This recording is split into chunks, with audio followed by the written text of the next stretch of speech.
Now, let's get more on most of the Anambra developments. Joining us on the program is the Managing Director of Anambra State Investment Promotion and Protection Agency. He joins us via Zoom. Welcome, Mr. Mark Okoye. Yeah, thank you. How are you doing, my friend? Very well, thank you. Now, could you give us more insight into the investment agenda of the Soludo administration? Yeah, no, definitely I can. We're just coming off the investment summit, the second edition. Just to give you a bit of a reminder of what he set out to achieve. He said he wants to make Anambra State the smart megacity, prosperous homeland, and the preferred location to live, work, learn, relax, and enjoy. And in doing that, he wants to attract private sector funding to build infrastructure, major infrastructure projects as captured in his manifesto.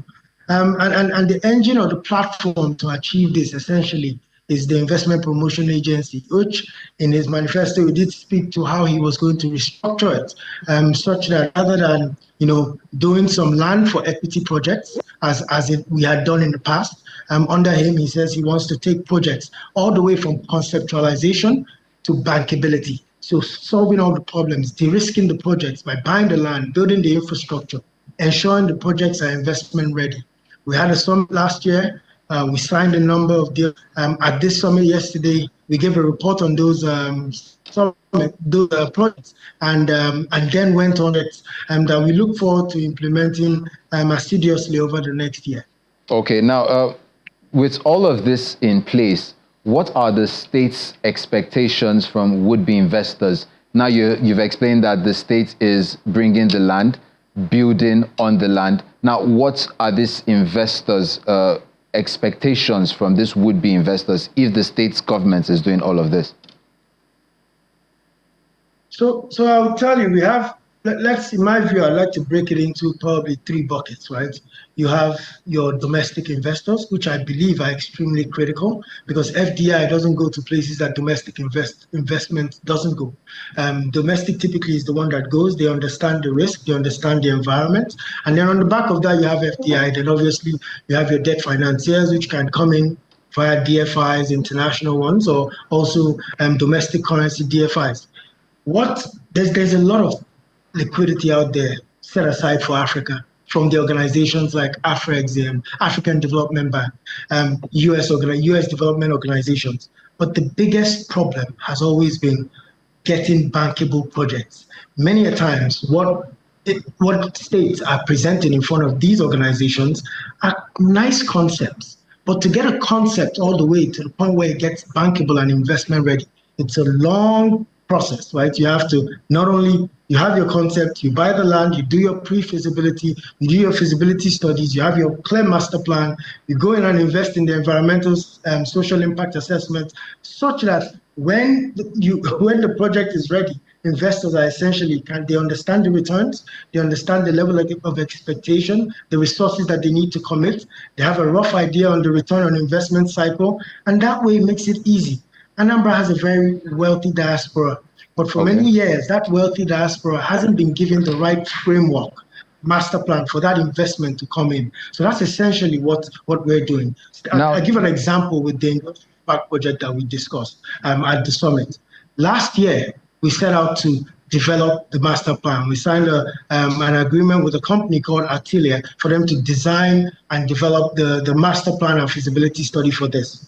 Right? What have we done in the last 6 months? We've charted it out. We've set up the special purpose vehicle. We've acquired 4,100 hectares of land.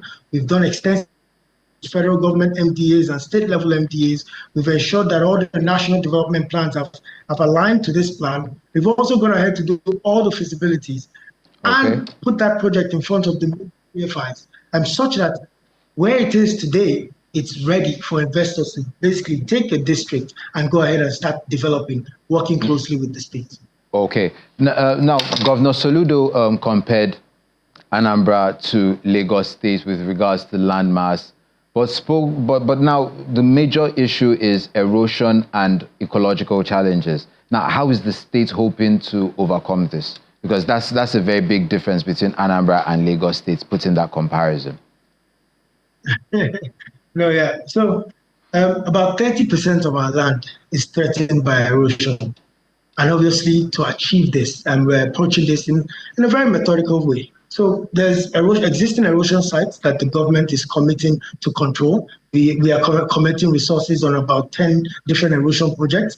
But even if we had the resources that we have at state level and that of any federal program, it won't be enough to address this problem. So we must do two things. One is, in our view, is preventive measures.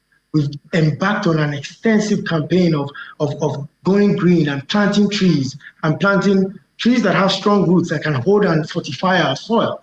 Then I believe to date over 2 million, 3 million seedlings have also been bought and shared, right? Then number two is also seeing how we can reclaim more land. One of the projects that we signed at the investment summit is the new Onitsha city. On the second Niger Bridge, driving out to the to Asaba from Anambra, to that left, you see the lush green, swampy area. We've just acquired 5,000 hectares of that to build a new Onitsha. Because what we learned from the Lagos model is that you can actually expand your land. The president, while he was a governor, tackled tamed the Atlantic and expanded it and built a brand new city out of that. So taking lessons from that, we've looked at this new area that no one has been able to build, and the governor is determined, working with the private sector, to go into that area, reclaim the land, sandfill it, and start building infrastructure for a new modern city. Okay, thank you, Mr. Mark Okoye, the Managing Director of the Anambra State Investment Promotion and Protection Agency. Thank you very much for joining us on Newsroom Series. Have a wonderful day. Thank you very much.